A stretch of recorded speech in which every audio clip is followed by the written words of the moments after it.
आपल्या समर्थकांसह तर निघाले। बघा, एक लक्षात घ्या, बावनकुळे असं म्हणतात की त्यांच्या पक्षप्रवेशाविषयी एक तुम्ही समजून घेतलं पाहिजे, ते आमच्या पक्षात नाही। जे आमच्या पक्षात नाही त्यांच्यावर ते आम्ही का मत व्यक्त करा? मी मत व्यक्त करणार। आमच्या पक्षात ते होते, आमच्या पक्षातून त्यांना दूर केलं, एवढंच मी सांगू शकतो।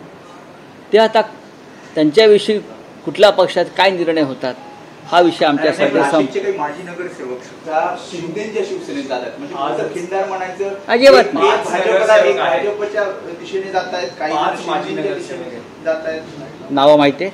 बाळा दराडे यांची पत्नी, बाळा दराडे यांची पत्नी। हे बघा, हे लक्षात घ्या तुम्ही, माझ्याकडे कोणती नावं नाही आहे। कोण कोणत्या पक्षात जात आहे, कोण कोणत्या पक्षात जात नाही। शिवसेना नाशिकमधली अत्यंत खंबीर, मजबूत आणि अभेद्य आहे।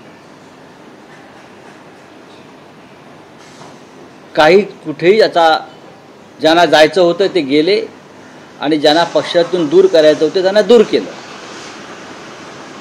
ही आता नावं येत आहेत, नावं येत राहतील। पुढल्या आठवड्यात मी नाशकात जाईन तेव्हा मला सत्य कळेल। आता फक्त ही हवेतली पतंगबाजी सुरू आहे। पक्षाला अडचणीची ठरणारी ज्या माणसं होती त्यांच्यापासून त्यांना पक्षानं दूर केलं, एवढंच मला माहिती आहे। फार लहान विषय आमच्यासाठी। नाशिकमधली शिवसेना, नाशिकमधले शिवसेनेचे सर्व प्रमुख पदाधिकारी हे जागेवरच आहे। बबनराव घोलप यांची काही माहिती? त्यांचा फिरता रंगमंच आहे।